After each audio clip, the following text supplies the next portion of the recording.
une règle bien connue, mais qui mérite d'être rappelée à chaque fois qu'on a Chol HaMoed.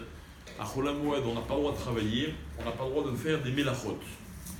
D'accord? Donc, il faut savoir juste une chose, c'est que la Gemara, la Mishnah, dans Avot, elle dit Kol HaMevazeh et HaMoadim, Afal pi sheyesh biado Torah u'ma'asim tovim, en lo chelek le'olam haba.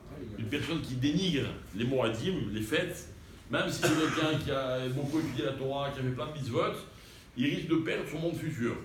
C'est quand même Evazet HaMoadot, c'est pas seulement celui qui dit, genre, comme on pourrait s'imaginer quelque chose de dramatique. Quelqu'un qui ne respecte pas Chol HaMoed. D'accord? Et Chol HaMoed, ça se respecte de plusieurs façons. Ça s'honore par la nourriture, par la façon de s'habiller, etc. Et le fait de ne pas faire de melachot. Alors, rapidement, il y a 5 choses qu'on a le droit de faire à Chol HaMoed. Ok? Premièrement, Melacha Pshuta. Melacha Pshuta, c'est quoi? C'est toute chose qui ne nécessite pas de connaissance ou de comment on dit quoi? Ouais, d'expertise particulière, d'accord? Par exemple, allumer une lumière. Pour Shabbat, c'est une Melacha, mais n'importe quelle personne, elle peut allumer une lumière, d'accord? Donc, ça s'appelle Melacha Pshuta. Melacha Pshuta, conduire une voiture, ça s'appelle Melacha Pshuta. Tout le monde sait le faire. Hein? Je viens d'expliquer. Melacha Pshuta, c'est qu'il faut une compétence particulière. D'accord, voilà, pour réparer une voiture, tu sais le faire? Tu sais prendre le carburateur, tu sais changer un carburateur? Non, donc c'est pas Melacha Pshuta, ok? Non, mais c'est vrai. Maintenant, deuxième chose, c'est Melacha Aliédé Shinouï, mais Aragil. Alors, si je suis dans une situation où je dois absolument, j'ai ma voiture, elle est abîmée, ou machin, etc., je dois le faire, il faut le faire Béchinouï. D'accord? Donc, c'est une Melacha qui n'est pas Pshuta, qui n'est pas quelque chose de simple, j'ai le droit de le faire avec un changement, de faire différemment de d'habitude. Melacha, les tzorer ochel nefesh. Pour manger, il n'y a aucune restriction.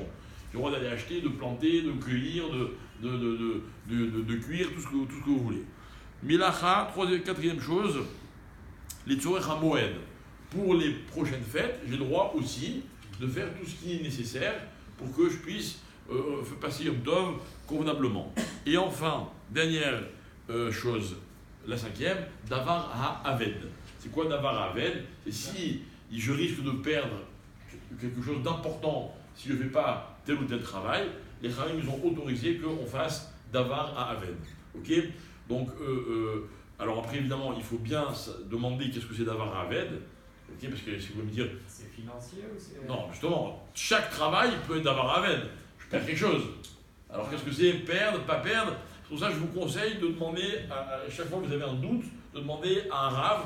Est-ce que votre cas, il s'appelle Davar HaAved? Dans tous les cas, dès qu'il y a une de ces cinq conditions, on a droit de faire la Melacha. Évidemment, ce n'est pas la peine qu'il y ait les 5 conditions. Une seule nous autorise à faire ce travail pendant Chol HaMoed. Pour toute précision, nous donnons à votre disposition de 23h à 23h30.